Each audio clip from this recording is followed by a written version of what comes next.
বললো আপনি জেলের মধ্যে খুন হতে পারেন।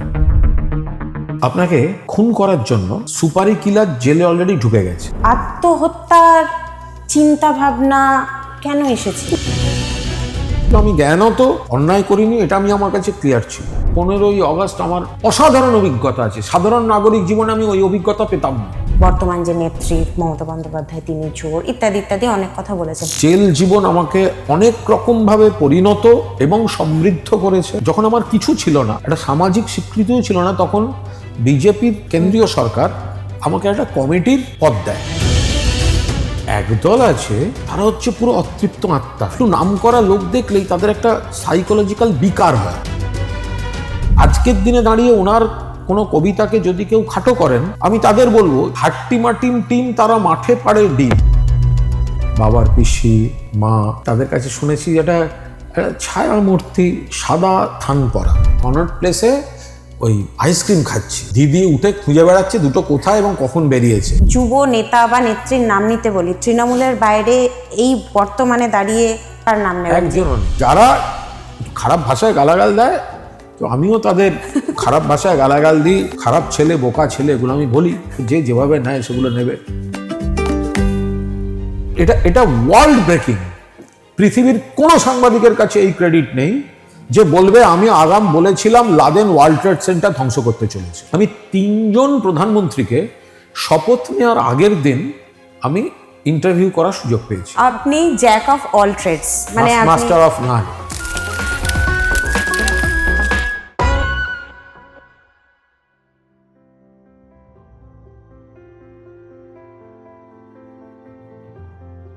নমস্কার, টিকটকটোর নতুন একটা এপিসোড নিয়ে আমরা চলে এসেছি। আর আমরা আজকে যার সঙ্গে কথা বলবো তার নাম কুণাল ঘোষ, যাকে আপনারা রোজ টিভির পর্দায় প্রচুর কথা বলতে দেখেন রাজনীতি সংক্রান্ত। কিন্তু আজকে তাকে আমরা অন্যভাবে একটু চেনার চেষ্টা করব। আপনাকে অনেক অনেক স্বাগত। প্রথমেই আপনাকে দেখে যেটা মনে হলো, আপনার কয়েকদিন ধরে একটু আলাদা লুক দেখতে পাওয়া যাচ্ছে। তার আগে কয়েকদিন ধরে আপনি পোশাক নিয়ে, টুপি নিয়ে এক্সপেরিমেন্ট করছিলেন। এটা কি আপনার অনেক দিনের শখ, মানে এটা করেন? এটা লেগ ব্রেক লুক। আচ্ছা। তার কারণ আমার ডান পাটা ভেঙে গেছে, অপারেশন হয়েছে, একটি বহিরাগত বস্তু ভেতরে বসেছে। আচ্ছা। এখন পা ফেলা একদম বারণ, ফলে আমি বসে আছিও একটু অস্বাভাবিকভাবে, একটা পা তোলা, ফলে আমার গতিবিধিটাও তো একটু আটকে যাচ্ছে। আমি সেজন্য রোজ ওয়াকার নিয়ে বাড়িতে যেটুকু হাঁটছি এক পায়ে, একটা হপিং টাইপের। তো তাতে মানে হপিং করে কোথাও যাওয়া যায় একটু এদিক ওদিক, বাট একটা জায়গায় দাঁড়িয়ে যে শেভ করব সেটা টেকনিক্যালি সম্ভব না। তাহলে আমাকে রোজ সেলুন থেকে কাউকে ডাকতে হয়, সেটাও আমার এই রোজ শেভ করার জন্য ডাকাটা পছন্দ নয়। ফলে আপাতত লেগ ব্রেক লুক। আর পোশাকটা যেটা আপনার রিসেন্টলি দেখা যাচ্ছিল, তো ভেবে কিছু না, আমি জানি যে আমি তো আমার হাইট কম, আমি দেখতে নায়কোচিত নই, ফলে আমি নানা ধরনের আমার কিছু পছন্দের ব্যাপার আছে। আমি একটু রং বা ইয়েটি এগুলো আমি আমার মতো মাঝে মাঝে 2 দিন মনে হলে একটু টুপি পরি, টুপি পরলাম। মানে তার সঙ্গে বাড়তি কোনো ফ্যাশন বা ব্র্যান্ডেড কোনো প্রোডাক্ট এসবের আমার কোনো বালাই নেই। কিন্তু সাংবাদিকতার ক্ষেত্রে যদি বলি, সেটা তো আপনার ছোটবেলার ভালোবাসা। ওটা প্রবল ভালোবাসা। মানে সাংবাদিকতায় আপনি একদম জুনিয়র লেভেল থেকে শুরু করেছেন, সেই জার্নিটা কিরকম ছিল? মানে কেন আমি চিঠি সাংবাদিকতা লিখে শুরু করেছি, চিঠিপত্র, আনন্দবাজার পত্রিকা, বর্তমান, আজকাল, তারপর খেলা বলে ম্যাগাজিন, বিভিন্ন জায়গায় আমার প্রচুর চিঠি বেরোতো, মানে নিয়মিত বেরোতো। আচ্ছা। এবার কোনো একটা ছিল, একটা পছন্দের দিক ছিল, টানতো বোধ হয়। তার আগে ওই ওয়াল ম্যাগাজিন, পত্রিকা এইসব করে করে পরবর্তীকালে ফ্রিল্যান্সিং, তারপর চাকরি। আমি প্রথম মানে চিঠির এই ক্ষেত্রে আমার একটা মানে দুরন্ত রেকর্ড আছে। আচ্ছা। সেটা হচ্ছে তখন 1987 রিলায়েন্স কাপ কলকাতায়। আচ্ছা। তো আমি আজকালে গিয়ে সম্পাদক অশোক দাশগুপ্তকে বললাম যে এই যে খেলাটা হবে ইন্ডিয়া ইংল্যান্ড, ওটা সেমিফাইনাল, সেটা বোধহয় কলকাতায় না মুম্বাইতে, আমার ঠিক মনে নেই এই মুহূর্তে, কোনো একটা খেলা, মানে যে ওটার মানে কভারেজটা আমি করতে চাই। আচ্ছা। তো অশোকদা বলেছেন যে হয় না কি আবার, এবার তুমি এখন লেখালেখি করছো, লেখো, তো আমাদের স্পোর্টসের লোকেরা আছে। সেসব আমি শুনিনি। আমি তার আগের দিন করে একটা করে বড় লেখা, গোদা লেখা, একটা করে প্রিভিউ, আর তারপর হয়ে যাওয়ার পর একটা করে রিভিউ আচ্ছা আমি শটান গিয়ে এডিটরকে ধরিয়ে দিয়ে আসতাম। আচ্ছা কি অদ্ভুত স্নেহে, কি অদ্ভুত প্রশ্রয়ে নজিরবিহীনভাবে পাঠকের কলমেতেই বেরোতো, আচ্ছা কিন্তু প্রিভিউটাও বেরোতো, রিভিউটাও বেরোতো ওকে ওই রিলায়েন্স কাপের কয়েকটা ম্যাচে। আচ্ছা ফলে আমি আরো উৎসাহিত হয়েছি এগুলো করায়। পরবর্তীকালে আমি সুহাস তালুকদারের উত্তরবঙ্গ সংবাদ গোষ্ঠীতে কাজ করেছি।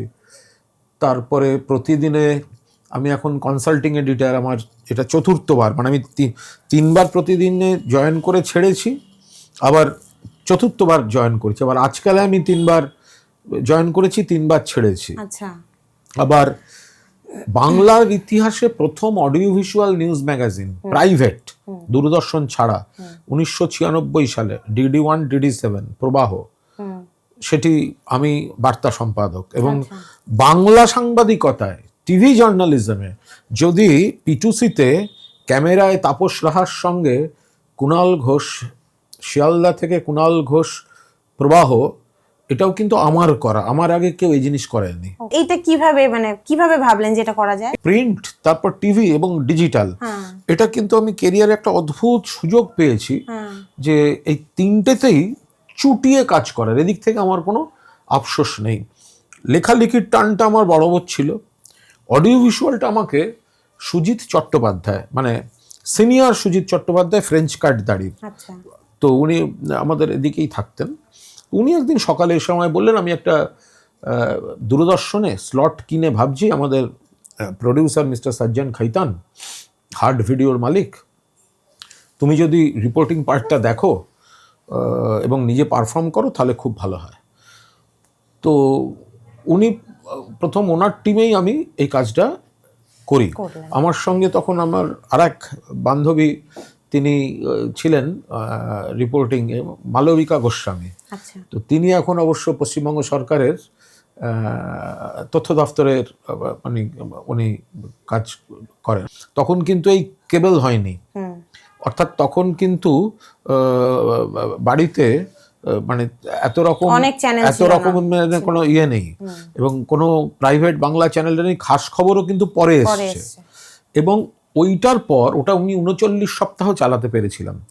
তারপর আমি সরকার দিল্লিতে একটু এদিক ওদিক হচ্ছিল, তখন আমি দিল্লিতে দীর্ঘদিন ছিলাম, ফলে আমার এটা নষ্ট হয়ে যায়, এটা আমার ডিসকন্টিনিউড হয়ে যায়। কিন্তু তারপরে আমরা আবার প্রতিদিন প্রবাহ বলে, ও আর একটা এক্সপেরিমেন্ট ছিল, প্রতিদিন প্রবাহ আর নির্বাচন প্রবাহ।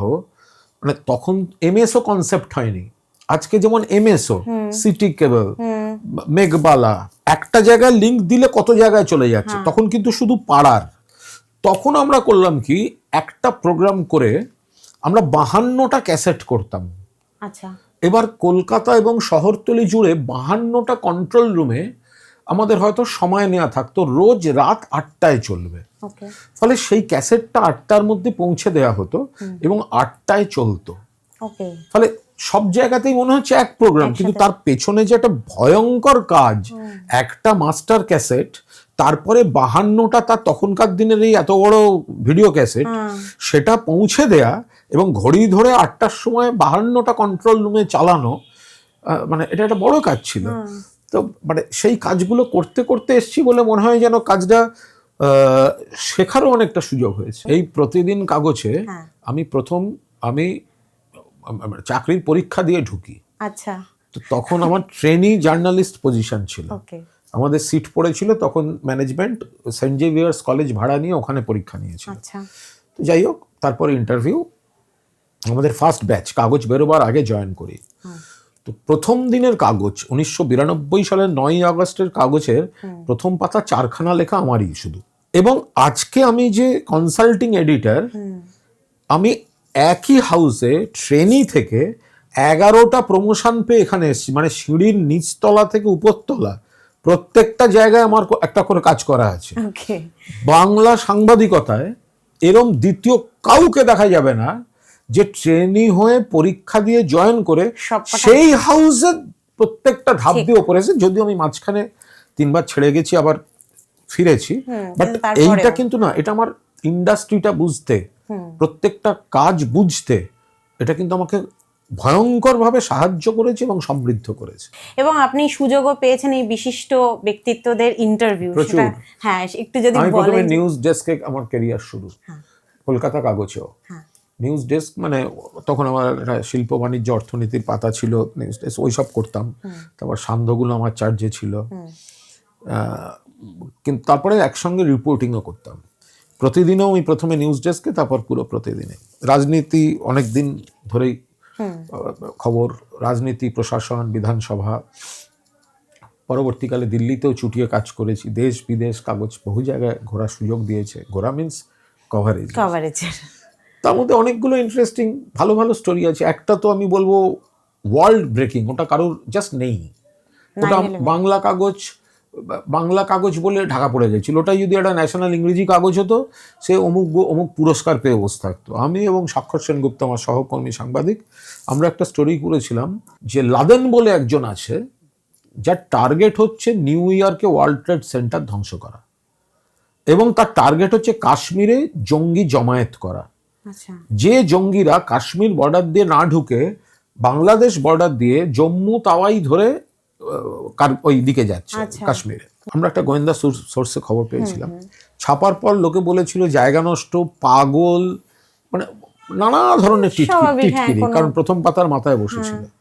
পরবর্তীকালে দেখা গেল কার্গিল হলো, অর্থাৎ আন্তর্জাতিক জঙ্গি জমায়েতটা কিন্তু হয়েছিল। 2 হচ্ছে নিউ ইয়র্কে ওয়ার্ল্ড ট্রেড সেন্টারটা কিন্তু 3 বছরের মাথায় ধ্বংস হলো। তার মানে লাদেন যে জঙ্গিদের তৈরি করছিল, আরবি বা ওই ধরনের কিছু ভাষায় লেখা কিছু ডকুমেন্ট, কিছু গোয়েন্দা পান, সবাই সে এইভাবেই ওটাকে উড়িয়ে দিয়েছিল, যেসব হাস্যকর কথাবার্তা, সেই জন্য কেউ গুরুত্ব দেয়নি। সেই গোয়েন্দা অফিসার ফ্রাস্ট্রেটেড হয়ে তার বাড়িতে চা খাইয়ে আমাদের হাতে তুলে দিয়েছিলেন ওইগুলো। কি আশ্চর্য! মানে এটা ওয়ার্ল্ড ব্রেকিং। পৃথিবীর কোনো সাংবাদিকের কাছে এই ক্রেডিট নেই যে বলবে আমি আগাম বলেছিলাম লাদেন ওয়ার্ল্ড ট্রেড সেন্টার ধ্বংস করতে চলেছে। সেটা বাংলায় বসে আমরা করেছিলাম। এবং তার মানে গোয়েন্দার কাছে সেই খবরটা ছিল, তারপরে সেটাকে, কারণ আমাদের তো দিয়েছেন এক গোয়েন্দা অফিসার, দিয়েছেন সেন্ট্রাল গভর্নমেন্টের, এক গোয়েন্দা অফিসার, তার দফতর উড়িয়ে দিয়েছে। সেই সময় তিনি তখন স্টেটকে ইনফর্ম করেন, স্টেট উড়িয়ে দিয়েছে। একেবারে হতাশ হয়ে তিনি সেগুলো আমাদের ডেকে আমাদের হাতে তুলে দেন। কিন্তু ঘটনাটা ঘটার পর ওই কাগজের প্রথম পাতা আবার ছেপে দেখাতে হয়েছিল, সংবাদ প্রতিদিনই প্রথম বলেছিল। এটাই যদি দেখো সুলয়া, যদি এটা কোনো ইংরেজি কাগজ হতো বা ন্যাশনাল ডেইলি হতো, বিরাট একটা আলোড়ন পড়ে, বিরাট, এই সাংবাদিকরা বিখ্যাত হয়ে যেত, 4টে পুরস্কার আসতো, অমুক তমুক। বাংলা কাগজ, আঞ্চলিক ভাষা, ফলে তার কদরই হলো না। আচ্ছা, আরেকটা গল্প আমি খানিকটা শুনেছি, একটু ডিটেলে আপনার থেকে জানতে চাইবো। সেটা হচ্ছে জ্যোতি বসু যখন প্রধানমন্ত্রী হলেন না, তারপরে বোধহয় দিল্লিতে আপনি কোনো ইন্টারভিউ নিয়েছেন। জ্যোতি বসু যেদিন প্রধানমন্ত্রী হলেন না, ওই সময়টা আমি দিল্লিতে। আচ্ছা, মানে ওটা দেবেগৌড়া গভর্নমেন্ট, বাজপেয়ী, অটল বিহারী বাজপেয়ী 13 দিনের সরকার পড়ছে, দেবেগৌড়া সরকার আসবে। কিন্তু দেবেগৌড়া সরকার এলেন কেন? কারণ বাজপেয়ী সরকার পড়ার পরেই তখন সংযুক্ত মোর্চার নেতারা ঠিক করেছিলেন জ্যোতি বসুকে প্রধানমন্ত্রী করবেন। সিপিএম কেন্দ্রীয় কমিটি বলল না, প্রধানমন্ত্রিত্ব নেব না, বাইরে থেকে সমর্থন। তখন আবার সংযুক্ত মোর্চা ওরা বসে বললেন না, জ্যোতি বসুকেই করতে হবে, আমরা রিকনসিডার করতে বলছি। তখন পরের দিন সকালে আবার সেন্ট্রাল কমিটি বসে বলল হবে না। আমি সেই দিনকে জ্যোতি বসুকে দেখেছিলাম যে একজন ওই বয়সী নেতা, যিনি দেশের প্রধানমন্ত্রী হবেন, এবং তিনি কিন্তু প্রধানমন্ত্রীর পদ নেওয়ার সপক্ষে। আচ্ছা, সপক্ষে। এবং তিনি বলেছিলেন তাতে কিন্তু সিপিএম এর ব্যাপ্তিটাও হবে, শুধু পশ্চিমবঙ্গ, কেরল, ত্রিপুরা নয়, ব্যাপ্তিটা হবে। যাই হোক, তো সেখানে দেখেছিলাম সকালের মিটিং এর পর তিনি যখন বেরিয়ে গেলেন, তিনি তো জানলেন যে তাকে প্রধানমন্ত্রী হতে দিচ্ছে না পার্টি, কিন্তু তারপরেও তিনি সমানে পরের পর মিটিং গুলোয় থাকলেন এবং তারপর দেবেগৌড়াকে প্রধানমন্ত্রী নির্বাচিত করিয়ে তারপর কিন্তু তিনি দায়িত্ব শেষ করেছেন। অন্য যে কেউ হলে প্রথমত পার্টির মধ্যে ঝগড়া করতো, দ্বিতীয়ত ওতেই হতাশ হয়ে সে বেরিয়ে যেত। কিন্তু তিনি ইস্পাত কঠিন, তার বহু কাজ বা তার সরকার পরিচালনা নিয়ে হাজার অভিযোগ আছে, বাট ওই সময় ব্যক্তিত্ব কাকে বলে, প্রধানমন্ত্রিত্ব পার্টি বলছে নেব না, আমি পার্টির ডিসিপ্লিন সৈনিক, আমি নেব না, এবং আমার পরে কে নেবে সেটাও আমি বসে ঠিক করছি। ঐতিহাসিক দিন। ফলে সাংবাদিক হিসেবে আমার, আর এই প্রসঙ্গে আবার বলে রাখি, আমার খুব মজার অভিজ্ঞতা আছে। আমি 3 জন প্রধানমন্ত্রীকে শপথ নেওয়ার আগের দিন আমি ইন্টারভিউ করার সুযোগ পেয়েছি। আচ্ছা। একজন অটল বিহারী বাজপেয়ী, 13 দিনের প্রধানমন্ত্রিত্বের ঠিক আগের দিন, শপথ নেওয়ার আগের দিন আমি ইন্টারভিউ করার সুযোগ পেয়েছি। প্রয়াত তপন শিকদার আমায় করে দিয়েছিলেন। বাজপেয়ীজি বলেছিলেন কোনো প্রেস কনফারেন্স করবেন না বা প্রেসকে মিট করবেন না। তপন শিকদার তিনি মানে কয়েকজন রাজ্য নেতার সঙ্গে মিট করছিলেন অটল বিহারী বাজপেয়ী তার বাড়ির উঠোনে। তপন দা আমায় বলেন যে আমার বিজেপি সহকর্মী হিসেবে ঢুকতে হবে, আমি ঢুকিয়ে দেবো, বাকিটা তোমাকে ম্যানেজ করে নিতে হবে, আমাকে ডুবিও না। উনি কিন্তু আমায় ঢোকান। এবং আমি অটল বিহারী বাজপেয়ী যখন সামনে আসেন আমি পরিষ্কার বলি আমি বাংলা থেকে আসা পত্রকার। আচ্ছা, ঠিক আছে। এবং সেটা উনি হেসে ফেলেন, বলেন যে তুমি ঢুকলে কি করে। তখন শিকদার ঢুকিয়েছে এবং উনি আমাকে করে দিয়েছিলেন। হ্যাঁ, তো মানে তখনই ওখানে দাঁড়িয়ে কয়েকটা প্রশ্ন উত্তর করে দিয়েছিলেন। তারপর দেবে গৌড়া প্রধানমন্ত্রী হন। তো দেবে গৌড়াকে তখন দিল্লির প্রতিনিধি ছিল অঞ্জন শাহ আমাদের, আমি আর অঞ্জনকে বললাম চল, ও তো প্রধানমন্ত্রী এখন ডেজিগনেটেড প্রধানমন্ত্রী, এবার কিন্তু ব্ল্যাক ক্যাট ফ্যাক ক্যাট নিয়ে নেবে, আমরা কর্ণাটক ভবনে চলে যাই। এটা তখন আপনি কোন নিউজ পেপারে আছেন? প্রতিদিন। ওকে। কর্ণাটক ভবনে চলে যাই, কারণ উনি মিটিং শেষ করে কর্ণাটক ভবনে উঠবেন আর ততক্ষণে এসপিজির কাছে খবর চলে যাবে, এসপিজি পুরো নিয়ে নেবে, কেলেঙ্কারি চূড়ান্ত হবে, ঢুকতে পারবে না, একটা মিডিয়াও ঢুকতে পারবে না। ফলে আমরা আগে গিয়ে তখন উনি চিফ মিনিস্টার কর্ণাটকে, আমরা কর্ণাটক ভবনে যখন ঢুকেছি তখন এই এত মানে ওই 1 ঘন্টার গ্যাপ আর কি, আমরা গিয়ে ওনার সেক্রেটারিকে বুঝিয়ে টুজিয়ে নানা রকম হ্যান ত্যান জ্যোতি বাসু স্টেট ফেট করে বললো যে আপনারা এখানেই থেকে যান, নিচে নামলে আর থাকতে পারবেন না। তো উপরের আমরা বারান্দা থেকে দেখলাম ফুল কনভয় নিয়ে উনি আসছেন, পরের দিন শপথ নেবেন। তো উনি লিফটে উঠলেন, যাতে আমরা দুজন ওনাকে করলাম, বললাম আমরা জ্যোতি বাসু স্টেট থেকে এসেছি। তারপর উনি আমাদের ইন্টারভিউটা পুরো হাঁটতে করে দিয়েছিলেন এবং দুজনকে 2 কাঁধে হাত দিয়ে। দেবগৌড়ার পর আইকে গুজরাল প্রাইম মিনিস্টার হলেন। তো সংযুক্ত মোর্চার অফিস থেকে সব নেতারা বেরিয়ে গেলেন রাষ্ট্রপতি ভবনে, সবাই বেরোচ্ছে মানে দাবি করতে। তো আমরা দৌড়ে বেরোচ্ছি, বেরোবার আগে আমি একবার ওয়াশরুম ঘুরে বেরোবো বাংলোটার, একটা ঘর দিয়ে পাস করতে গিয়ে হঠাৎ আটকে গেছি, দেখি কেউ নেই, পুরো মিডিয়া নেতাদের সঙ্গে চলে গেল, আর 1-2 ডাকছে, আসছি করছি। দেখি ঘরটায় বসে গল্প করছেন ইন্দ্রজিৎ গুপ্ত, তখন হোম মিনিস্টার, আর আইকে গুজরাল।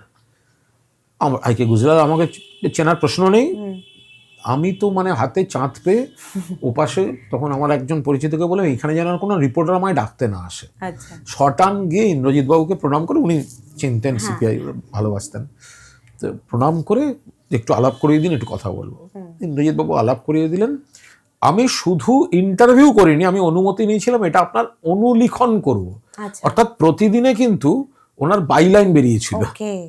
ফলে দেশের 3টে প্রধানমন্ত্রী যারা দিল্লিতে কাজ করে তাদের পক্ষে তুলনায় সহজ। হ্যাঁ, সেটাই বলছি, যে কলকাতায় কাজ করে খুব স্বাভাবিক, অস্থায়ীভাবে দিল্লিতে আছে এবং একটা আঞ্চলিক নিউজ পেপারের জন্য। হ্যাঁ, সেখানে 3টে প্রধানমন্ত্রী, 3জন প্রাইম মিনিস্টার, 3জন অনারেবল প্রাইম মিনিস্টারের শপথ নেওয়ার আগের দিন ইন্টারভিউ, এটা হয়নি মনে হয়। এর আবার একটা উল্টো দিক আছে।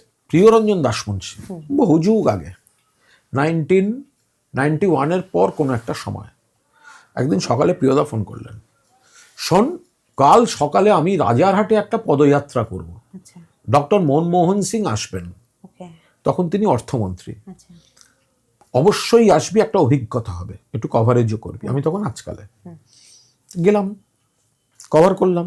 মনমোহন সিং তো কথাই বলেন না, খুব পণ্ডিত মানুষ, মিতভাষী। তো হয়ে গেল। আমরা পরে বললাম আচ্ছা প্রিয়দা আপনি লোক পেলেন না?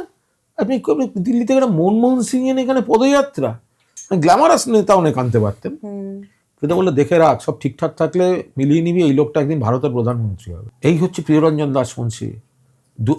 এটা হচ্ছে 92-94 এর গপ্প বলছি। এতদিন আগে? হ্যাঁ হ্যাঁ, 93 এরও হতে পারে, হ্যাঁ, 93 ওই সময়টা। অর্থমন্ত্রী ছিলেন। হ্যাঁ, আর উনি প্রধানমন্ত্রী হয়েছেন কিন্তু 2004-এ, তাই বলছি, অনেক মানে 1 দশকের বেশি সময় আগে। প্রিয়রঞ্জন দাসমুন্সী তাঁর সিক্স সেন্স কাজ করেছে এই লোকটা প্রধানমন্ত্রী হতে পারে। ঘটনাচক্রে আমি আবার রাজ্যসভার সাংসদ হিসেবে যেদিন ওথ নিচ্ছি, ঘটনাচক্রে সব দিন তো পার্লামেন্টে প্রধানমন্ত্রী থাকেন না, মানে সব দিন থাকেন না, অনেকেই ওথ নেন হয়ে যায়, কিন্তু ঘটনাচক্রে আমি যেদিন ওথ নিচ্ছি, ঘটনাচক্রে ছিলেন, এবং আমার ওথের যে ছবিটা, আমি ওথ নিচ্ছি ঠিক পেছনে ডক্টর মনমোহন সিং। আবার কাট টু 2018, তখন উনি এক্স প্রাইম মিনিস্টার, তখন উনি অপোজিশনে বসেন। আমি একদিন ওনার কাছে গিয়ে বললাম যে আমার এমপি থেকে রিটায়ারমেন্টের 2-4 দিন আগে, যে স্যার একটা রিকোয়েস্ট আছে। বলে বলো। আমি বললাম আমার ওথ নেওয়ার দিন আপনার সঙ্গে একটা ছবি আছে, আমার পরশু দিন বা তার দিন অমুক তারিখ আমার রিটায়ারমেন্ট, আমার শেষ, আমি সেই দিন আপনার সঙ্গে একটা ছবি তুলে রাখতে চাই। বললেন হোয়াই নট, আমি তোমাকে ডেকে নেব। এইবার দেখো, ওই উচ্চতার একজন মানুষ, তার 2 দিন বাদে আমার রিটায়ারমেন্টের আগের দিন হাউস চলছে, ডক্টর সিং বসে, আমি এ পাশটা বসে, যে আটদালি যারা থাকেন রাজ্যসভা স্টাফ, আমার একজন এসে বললো ডক্টর সিং ডাকছে, দেখি এদিকে তাকিয়ে আছে। আমি গেলাম, স্যার ডাকছিলেন? বললো তোমার কাল রিটায়ারমেন্ট তো? আমি বললাম হ্যাঁ। বললো তোমার রিকোয়েস্টটা আমার মনে আছে, কিন্তু কাল আমি আসতে পারবো না বলে, আচ্ছা তোমার কি খুব অসুবিধা হবে যদি আজ আমি তোমার সঙ্গে ছবিটা তুলে দিই? এবং মানুষটি বেরিয়ে এলেন, লবিতে আমার সঙ্গে ছবি তুলে দিয়ে গেছেন। এই পাণ্ডিত্য, এই উচ্চতা, এই ডিগনিটি, এই বিনয় জাস্ট ভাবা যায় না। আমার সৌভাগ্য আমি মানে এগুলো দেখার সুযোগ পেয়েছি। সেটা 100 বার, সেটা ঠিক। আচ্ছা, তারপর আপনার এই যে দীর্ঘ সাংবাদিকতা, এবং এখনো আপনি সেখানেই রয়েছেন, আপনি একটা চ্যানেল নিজে হাতে সামলেছেন, তারপরের ফেজটা আমরা জানি যে এই গ্রেপ্তারি, আপনার জেল যাত্রা, মানে এই যে সাডেন একটা চেঞ্জ এবং সাডেন একটা অ্যাটাক বলা যেতে পারে, এইটাকে আপনি কিভাবে সামলেছিলেন? এটা না সামলাবার ব্যাপার ছিল না, কারণ ওটা আমার হাতের বাইরে। আচ্ছা, ওটা আমার হাতের বাইরে। আমার এই যে আমার গ্রেপ্তারিটাকে, আমার ওই যে বাহুবলী সিনেমার শেষ দিকে একটা সিন আছে না, যে কাটাপ্পা বাহুবলীকে মারছে, পিঠে ছুরি গুঁজছে, আমার একটা ওইরকম মনে হয় যে কোনো একটা ওইরকম একটা পিঠে ছুরি মারার দৃশ্য গোছে। কিন্তু তখন ঘটনার আকস্মিকতায় তখন আমি সামলেছি ঈশ্বরের আশীর্বাদে, আর আমার ঘনিষ্ঠ কয়েকজন। কোনো খবর ছিল না যেরকম কিছু? শেষ দিকটা আমি বুঝতে পারছিলাম আচ্ছা, যে একটা চক্রান্তের গণ্ডি ক্রমশ সংকুচিত হতে হতে আসছে, এবং এখন সেই জায়গায় দাঁড়িয়ে আমি, আমার ঘনিষ্ঠ কয়েকজন, তারাও খুবই বিপদে সংকটে ছিল এবং আমার পাশেও ছিল, এবং আমি তারপর ভগবানের আশীর্বাদে আমি লড়েছি, আমি সামলেছি। তার কারণ একটা কারণ ছিল, আমি জ্ঞানত অন্যায় করিনি, এটা আমি আমার কাছে ক্লিয়ার ছিল। ফলে আমি আমার কাছে পরিষ্কার থাকার দরুন মাথা উঁচু করে কোর্টে বলেছি, রাস্তাঘাটে বলেছি, জেলে বলেছি, সেলে বলেছি, আমি এবং আমি কৃতজ্ঞ পুলিশের একটা অংশ, জেল অফিসারদের, কর্মীদের একটা অংশ, এবং অবশ্যই বন্দীদের একটা বিরাট অংশের কাছে, যারা আমাকে আগলে রেখেছিল, এবং জেল জীবন আমাকে অনেক রকমভাবে পরিণত এবং সমৃদ্ধ করেছে। আমার জেলে বসে লেখা উপন্যাস, তখন তো অঢেল সময়, জেলে বসে লেখা উপন্যাস, জেলে বসে লেখা উপন্যাস, প্রেসিডেন্সি জেলের সেলে বসে লেখা উপন্যাস আনন্দবাজার গোষ্ঠীর পুজোবার্ষিকীতে প্রকাশিত হয়েছে, আনন্দ পাবলিশার্স বই করেছে।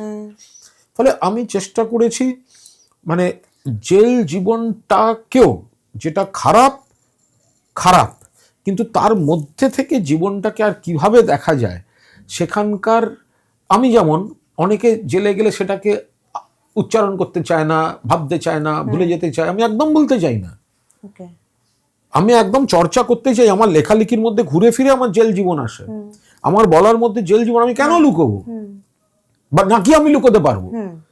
ফলে আমি সেখানকার ওই উপাদানগুলো নিয়ে আমি একটা উপন্যাস লিখলাম।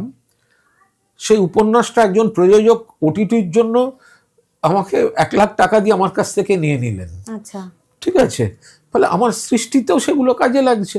এখানে যেটা জিজ্ঞেস করতে চাইছিলাম যে আপনার সঙ্গে মানে ধরুন মাওবাদী কেউ একজন বন্দী রয়েছেন, বা আরেকটা বিষয় আপনার বই উঠে এসেছে যে একজন পাকচর ছিল, এবং তার সঙ্গে পরের দিনের হেডলাইনে এরকম হয়ে গেছে যে পাকচরের সঙ্গে কুণাল ঘোষ।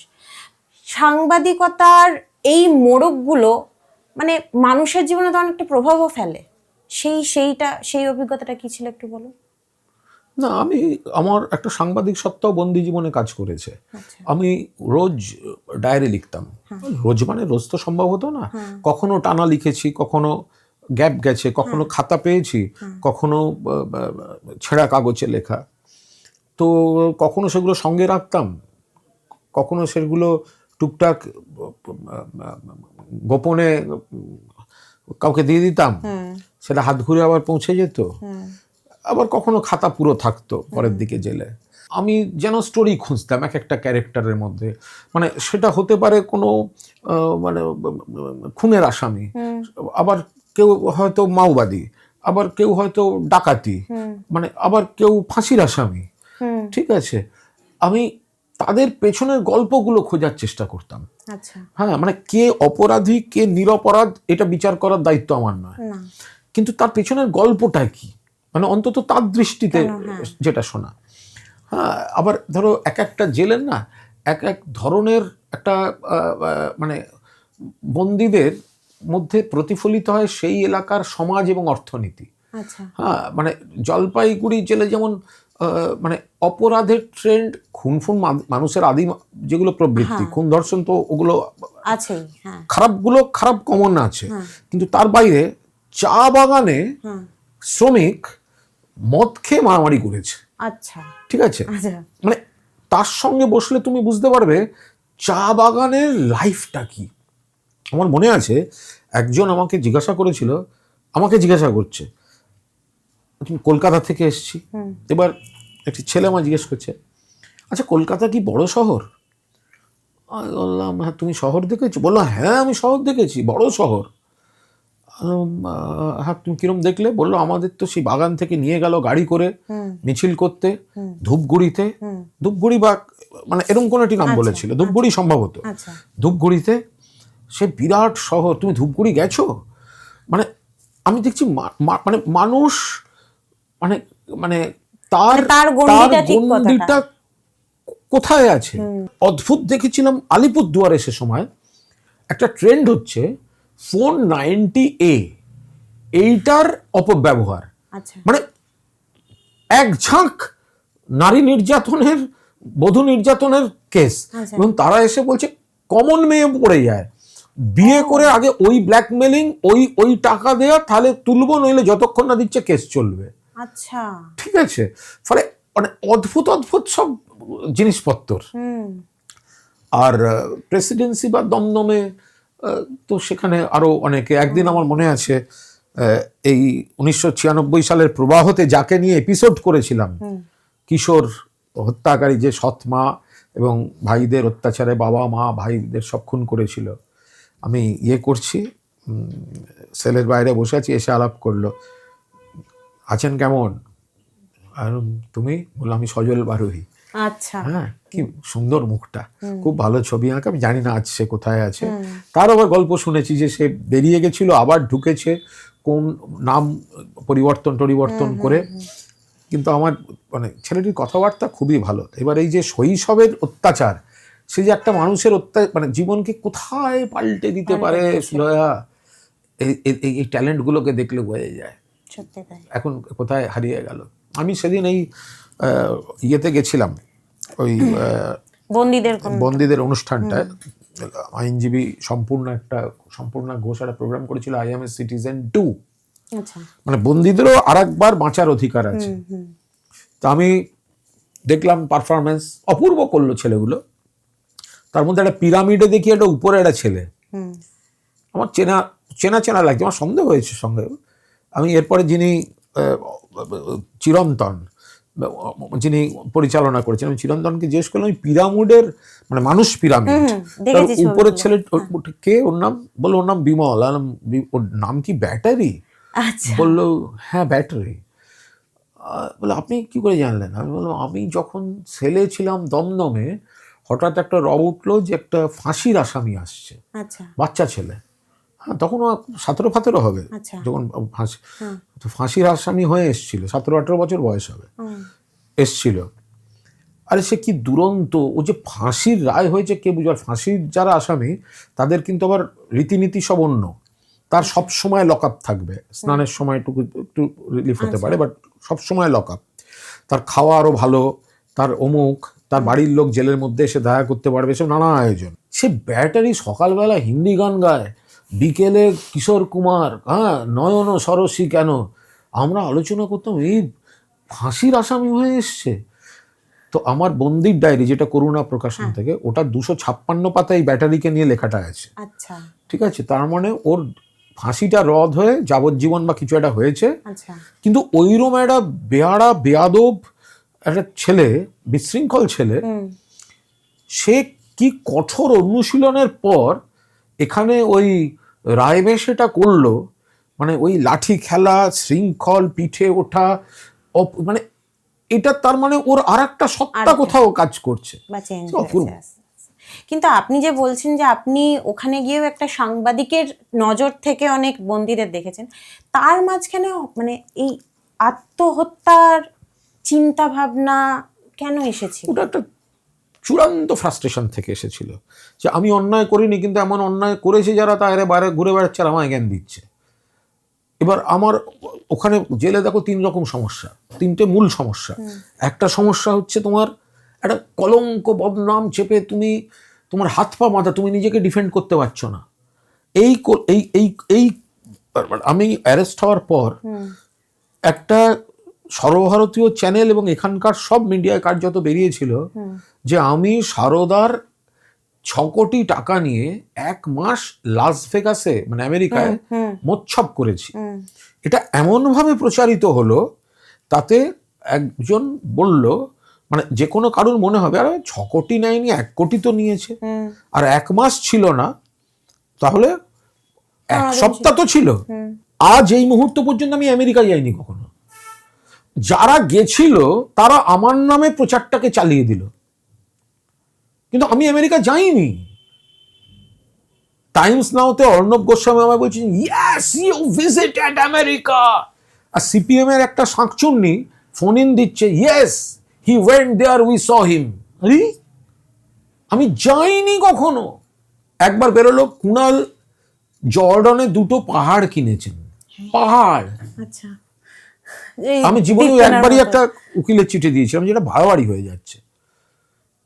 কেন জর্ডন না, তার কয়েকদিন আগে জর্ডন ট্যুরিজম কাগজগুলোয় চিঠি দিয়েছিল, আমাদের ট্যুরিজম ডিপার্টমেন্ট রিপোর্টার নিয়ে যেতে চায়, আপনি যদি কাউকে আপনি চলুন বা পাঠান। আমি যাইনি, আমি হাউসগুলো থেকে রিপোর্টার দিয়েছিলাম, যে অন্য হাউসও গেছে, ওই কানেকশন। সেটা বেরোলো কুণাল জর্ডনে পাহাড় কিনেছে, পাহাড়। কিন্তু এগুলো যারা ছড়িয়েছে বলছেন যে কোনো একটা দল ছড়িয়েছে, তাদের নামগুলো আপনি এনেছিলেন সামনে? আমি কি করে, আমি শুধু দল কেন, আমার পেশারও অনেকে ছিল। আমাকে সেখানে কাজ দেওয়া হয়েছে, আমি চাকরি করেছি অ্যাপয়েন্টমেন্ট লেটার নিয়ে। আমি প্রথমে একটা চ্যানেল দেখেছি, 7-8 মাসের মধ্যে সেটার এত ক্লিক করে গেল, আমাকে আরো দেখতে দেয়া হয়েছে। আমি অ্যাপয়েন্টমেন্ট লেটার নিয়েছি, চেকে ব্যাংকে পেমেন্ট নিয়েছি, ইনকাম ট্যাক্স দিয়েছি। আমার 1 টাকা নেয়ার অধিকার ছিল না, 1 টাকা কাউকে দেওয়ার রাইট ছিল না। আমি কোথায় আমি করাপশন করব? আমি 100% নাম যশ অর্থ সবাই চায়, আমি পরিচিত মুখ, আমি চুটিয়ে টিভি কাগজ করেছি, এবার সেগুলো সাকসেসফুল। এবার কোম্পানি কেন ধাক্কা খেয়েছে সেগুলো দেখার কথা তো সেন্ট্রাল গভর্নমেন্ট, সেসব রেগুলেটরি অথরিটি, সেগুলো দেখার জন্য আমি মাইনে পেতাম না।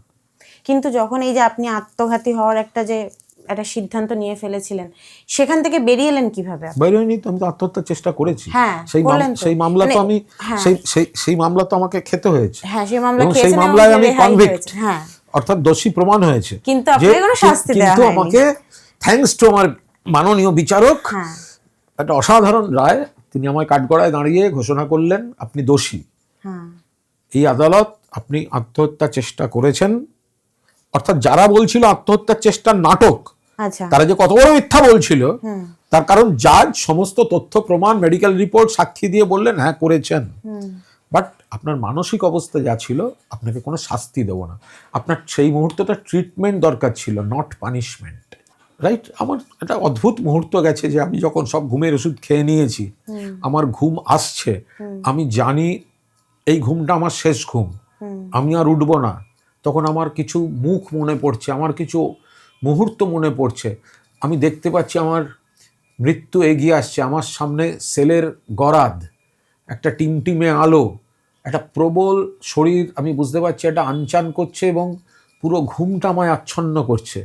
আমি তো বেঁচে উঠবো বলে ওষুধ খাইনি। আমি কৃতজ্ঞ আজকে অসীম আচার্য বলে জেলের এক অফিসারের কাছে, যিনি মাঝরাতে হঠাৎ, অন্যরাও সব রাউন্ড দিয়েছে, কারুর সন্দেহ হয়নি, সেই রাতে বারবার রাউন্ড চলেছে, আমাকে দেখবার জন্য দুজন স্পেশাল ফোর্সের লোক ছিল। আচ্ছা, কিন্তু উনি মাঝরাতে এসে বলেন, তখন এরা বলে ঘুমোচ্ছে। উনার মনে হয় যে উনি বলছেন ঘুমোচ্ছে, এটা নর্মাল ঘুমের নয়, এবং বাঁ হাতটা একটু মানে অস্বাভাবিকভাবে আনচান করছে। আচ্ছা, সেলের তালা খোলো, এক্ষুনি খোলো।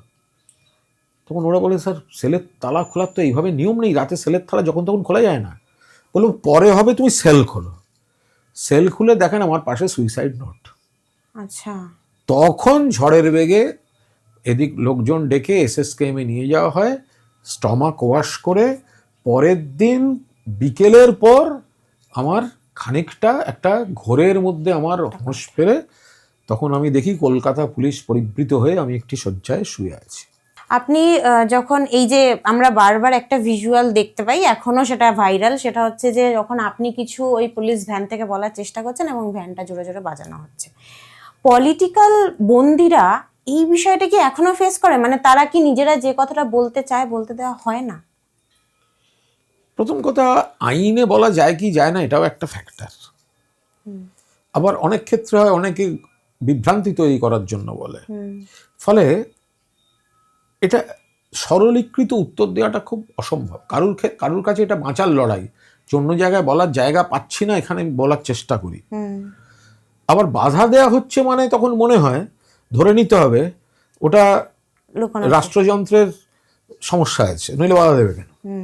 হ্যাঁ, কারণ ওখানে আমি কি বলছি তার সঙ্গে তো কোর্টের ভেতরের বয়ানের কোনো প্রভাব পড়ছে না, রাইট? তাহলে বলতে দেওয়া হবে না কেন? ইন্টারেস্টিং হচ্ছে পরবর্তীকালে সেই পুলিশ অফিসারদের সঙ্গে অধিকাংশেরই আমার খুব ভালো সম্পর্ক এবং তারা আমাকে অনেক কিছু বলে গেছেন। আরও ইন্টারেস্টিং হচ্ছে একাধিক বিচারক, তারা পরবর্তীকালে আমার সঙ্গে দেখাও করেছেন, চা খাওয়া হয়েছে, নৈশভোজ হয়েছে, এবং সেই সময় তাদের উপর কি কি চাপ আসতো, কারা দিত, কি দিত, সেগুলো সমস্তই আজকে আমার কাছে জানা। মানে সেগুলো সব আপনার মধ্যে রয়েছে, সেটা আমার মধ্যে আছে। হ্যাঁ, ফলে আমার যে বন্দির ডায়েরি, তাতে অনেক কিছু নেই। আচ্ছা, কেন নেই? কারণ তখন ওই বইটা, তাতে আমি কিন্তু মামলা মকদ্দমা নিয়ে বেশি লিখিনি। মানে আমি জেল জীবন, বাকি বন্দীদের একটা, ওটা কিন্তু বাংলায় করা জেল সাহিত্যের উপর একটা অন্যতম কাজ। দারুণ বই। অনেক নামকরা ব্যক্তির জেল নিয়ে বই আছে, বিশেষ করে নকশালপন্থীদের, কিন্তু তাদেরটা না একটা ঘরানায় আছে, তাদের রাজনীতিটা, তাদের বৃত্তটা। আমার এখানে কিন্তু পুলিশ, মানে নকশালপন্থী, মাওবাদী, সাধারণ ডাকাত, খুনি, মানে সমস্ত রকম ব্যাপারটা আছে। আবার যারা আমাকে অদ্ভুতভাবে হেল্প করেছে তাদের কথা নেই, কারণ সেটা আমি ওখানে লিখতে পারতাম না। আচ্ছা, লিখলে তাদের চাকরি চলে যেত, কারণ আমি যেখানে লিখছি সেই কাগজটা তো আর একটা লোকের হাতে পড়তে পারে, আমি যে খাতাটা আমার কাছে রাখছি মাঝে মাঝে তো এসে সেটা পড়া হচ্ছে বা নিয়ে যাওয়া হচ্ছে পড়ার জন্য, তাহলে আমি এমন কিছু লিখবো না যাতে আমার জন্য আরেকজন বিপদে পড়বে। ফলে মানে বন্দি জীবনের পর যেটা লেখা সহজ, বা বা বা একটু ওয়েট করছি আরো কয়েকজনের চাকরির রিটায়ারমেন্টটা হয়ে যাক, ঠিক আছে, সেক্ষেত্রে আমার জন্য কাউকে যাতে বিপদে পড়তে না হয়, তো সেগুলো কিন্তু মানে ইয়ে আছে, মানে এবং আপনাকে জেল বোধহয় এক একটা জেল থেকে এক একবার নিয়ে যাওয়া হয়েছে, মাঝরাতে একের পর এক মামলা জুড়েছে, মামলার বিনা জন্য। নোটিশে নিয়ে গেছে, উকিল দিতে পারেনি, নিজে সওয়াল করেছি। আমার লয়ার বা আমার চেনা পরিচিতরা জানতেন না যে আমায় কোথায় নিয়ে রাখা হচ্ছে। নিয়ে যাওয়া হচ্ছে। কিন্তু এটা কি মানে আপনার জন্যই পার্টিকুলার হয়েছে নাকি জেলের পলিটিক্সটা এইভাবে চলে? না, আমার ক্ষেত্রে বাড়াবাড়ি হয়েছে, তখন একেবারে মানে পরিকল্পিত বাড়াবাড়ি করেছেন কয়েকজন। আমি একজন তার মধ্যে গুরুতর অসুস্থ, তাকে বেশি, তার নামও আজকে আমি এইভাবে করতে চাই না, তিনি নিজেই জীবন মৃত অবস্থায় আছেন। আচ্ছা, কিন্তু মানে সেটা আমার ক্ষেত্রে বাড়াবাড়ি হয়েছে, কারণ মানে অত্যাচারের মানে অত্যাচার গায়ে হাত না দিয়ে অত্যাচার করা যায়। মানে একটা কোর্ট থেকে তুমি সবে একটা জেলে ফিরেছো, ফিরে সেই মানে তোমার ধকল, খিদে, ক্লান্তি, মানসিক অবসাদ সবে তুমি বসেছো, এই সময় যদি খবর আসে উঠুন আপনাকে অমুক জেলে যেতে হবে, এক্স্যাক্টলি, ঠিক আছে, মানে তুমি রাত্রে গিয়ে আবার একটা নতুন জেলে নতুন পরিবেশে তুমি সেখানে গিয়ে ঢুকছো, হ্যাঁ, ফলে সেটা কিন্তু মানে মানে মানে আমি যত সহজে বলতে পারছি একেবারেই সহজ ছিল না। সেই দিনগুলো আমার সহজ ছিল। আমি একটা না বলা কথা বলবো, দমদম জেল, একটু রাত হয়েছে, একটু শোরগোল পড়ে গেল, এক বড় কর্তা আসছেন জেলের দেখা করতে, দেখা করলেন, আমায় বললেন কুণালবাবু একটা অনুরোধ আছে, আমি একটু সতর্ক করতে এসেছি। বললাম কি? বললো আপনি জেলের মধ্যে খুন হতে পারেন। আচ্ছা, আপনাকে খুন করার জন্য এই নেটওয়ার্কে সুপারি কিলার জেলে অলরেডি ঢুকে গেছে। ওকে। আর জেলে এইসব কাউকে খুর মারা, ব্লেড মারা এগুলো কোনো ফ্যাক্টর না, কোনো নেশাড়ু 500 টাকা 1000 টাকায় করে দেবে, বা এরা এরকম ঢোকে বেরোয়, 5% লোক এরকম আছে, অধিকাংশই নিরাপরাধ জেলে। তো যাই হোক, তাহলে আপনি তো যারা ধরেছে পুলিশ তাদের লোক, বললো দেখুন রাজায় রাজায় ঝগড়া হয়, উলু খাগড়ার প্রাণ যায়, জেলে যদি আপনার গায়ে একটা কাগজও কেউ ছোঁড়ে সবার আগে আমি সাসপেন্ড হব।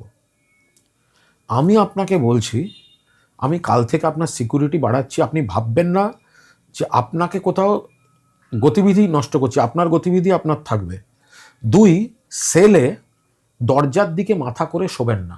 আচ্ছা, কেউ অ্যাসিডও ছুটতে পারে বা কোনো একটা আঘাতও করে দিতে পারে। এই কোঅপারেশনটা আমি একজন সরকারি কর্মচারী হিসেবে আমি আপনার কাছে চাইছি। ওকে, ঠিক আছে? আচ্ছা তুমি বলো, এইটা শুনলে তুমি আর ঘুমোতে পারবে? স্বাভাবিক, একেবারেই সম্ভব না। এবং তারপর কয়েকদিন সত্যি ওরা আমায় আগলে রেখেছিল, এবং ব্যাপারটা বুঝেছিল মাওয়িস্ট বা ওইখানে আর যারা ছিলেন তারা আমাকে যে আগলে রেখেছিলেন চিন্তার বাইরে। ওই জেল মানে ওই ওয়ার্ডে কাউকে সেইভাবে সেল ওয়ার্ডটায় ঢুকতে দিত না। আমার সঙ্গে তারা 2-1 এই ব্যাপারটা কতদিন চলেছিল? মানে অনেকদিন না, তারপরে আমি একটা খবর পেলাম যাদের প্রতি মানে ওনাদের সন্দেহ বা ওনাদের কাছে যে খবর ছিল তাদের আবার বেল হয়ে গেছে, মানে তারা একটা লেভেল অবধি ওয়েট করে তারা বেরিয়ে গেছে। তারপর ওটা আবার শিথিল হয়ে যায়। কিন্তু ততদিন আমার মধ্যে একটা বেপরোয়া ভাব ছিল, মানে আমি যে আমার এই হয়েছে, আমাকে কে কি করবে, আমি উল্টে চড়িয়ে দেবো একটা, মানে আমি না, বাট মানে পরিস্থিতিটা কিন্তু এই রকম ছিল। আপনি পরবর্তীতে জানতে পেরেছিলেন যে এইটার কারণে? হ্যাঁ, আমি এখনই জানি কোন অফিসার কাকে কোন থানায় অ্যারেস্ট করিয়ে কোন থানায় অ্যারেস্ট হলে দমদম জেলে ঢুকবে, সেটা কোন অফিসার করিয়েছেন পুলিশের, কাকে করিয়েছেন, কি বলে করিয়েছেন, কাকে ঢুকিয়েছেন, ঠিক আছে, এগুলো আমার সব জানা হয়ে গেছে, নাম সময় ধরে ধরে জানা। আমি এখন অনেক কিছু লিখিনি, কারণ আরো অনেকের চাকরি যে করছে তার আরেকজন অফিসার তো আমাকে সেই খবরগুলো দিচ্ছেন, তো বিষয়টা চেন ওয়াইজ হয়ে আছে। চেন ওয়াইজ হয়ে আছে। ফলে এর এই ধরনের মানে কত রকম যে ঘটনা ঘটেছে। এই যে আমার যে জ্বর হতো, প্রেসিডেন্সি জেলে মাওবাদী ছিলেন নারায়ণ মধুসূদন মণ্ডল, খুনের অভিযোগে বন্দী, বাট উনি খুন করেছেন বলে আমার মনে হয় না, উনি খালাসও পেয়ে গেছেন। প্লাস আরও কয়েকজন মাওবাদী যারা ছিলেন, কি আগলে রেখেছেন। আমার জ্বর হলে আমাকে তুলে নিয়ে ওর ঘরেই রেখেছেন, আমাকে ভাত মাখিয়ে খাইয়েছেন। আমার পা ভাঙা বলে, ওনার ছেলের বিয়ে ছিল 13ই ডিসেম্বর, আমার যাওয়ার খুব ইচ্ছে ছিল, আমি যেতে পারিনি। আমি সুস্থ হয়ে ওনার বাড়িতে আমি যাব। 15ই অগস্ট আমার অসাধারণ অভিজ্ঞতা আছে। সাধারণ নাগরিক জীবনে আমি ওই অভিজ্ঞতা পেতাম না। সেটা কিরকম? সেল ওয়ার্ডে বসে আছি, প্রেসিডেন্সির উঠোন, সেল মানে তো সকালে খুলে দিই তো। একদিকে রেডিও চলছে এক বন্দির ঘরে, প্রধানমন্ত্রীর ভাষণ চলছে, ঠিক আছে। আর একদিকে মাওবাদীরা একটা সভা করছে। ওরা কিন্তু রেগুলার ভেতরে সভা করতেন, বিভিন্ন দিবস পালন করতেন, সভা করতেন ওনাদের দৃষ্টিভঙ্গিতে। ওখানেও বক্তৃতা চলছে। মানে আমি বসে আমি দেখছি এপাশে রেডিওটা ভেসে আসছে আর এখানের বক্তৃতাটা। ওখানে প্রধানমন্ত্রী বলছেন দেশ এগিয়ে চলেছে, আমরা এবার মহাকাশের দিকে এগোবো, মহাকাশ যান হবে, ভারতে এত উন্নতি, মানুষ এগোচ্ছে। আর ওরা বলছেন খনি শ্রমিক খেতে পায় না, জঙ্গলে মহাজন মেয়েগুলোকে তুলে নিয়ে যাচ্ছে। ওরা বলছে স্বাধীন ভারত হয়েছে, কিন্তু স্বাধীন ভারতের গরিব মানুষ হয়নি, শাসক শ্রেণীটা বদলেছে। শাসক মানে ব্রিটিশ চলে গেছে, সেই স্লটে দেশীয় জমিদাররা এসছে, আসল যারা শোষিত তারা শোষিত আছে, যেটা নিয়ে ওদের আন্দোলন। আর এখানে দেশ এগিয়ে গেছে। এই যে কন্ট্রাডিকশনটা বইতে পড়া, গল্পে পড়া, সিনেমায় দেখা আর ওইখানে বসে শোনা একদম আলাদা। আচ্ছা, এই যে তারপরে আপনি ওই মানে পুলিশ ভ্যানে যাওয়ার সময় আপনি অনেকবার চিৎকার করে বলেছেন আপনার এখন বর্তমান যে নেত্রীর মমতা বন্দ্যোপাধ্যায় তিনি চোর, ইত্যাদি ইত্যাদি অনেক কথা বলেছেন।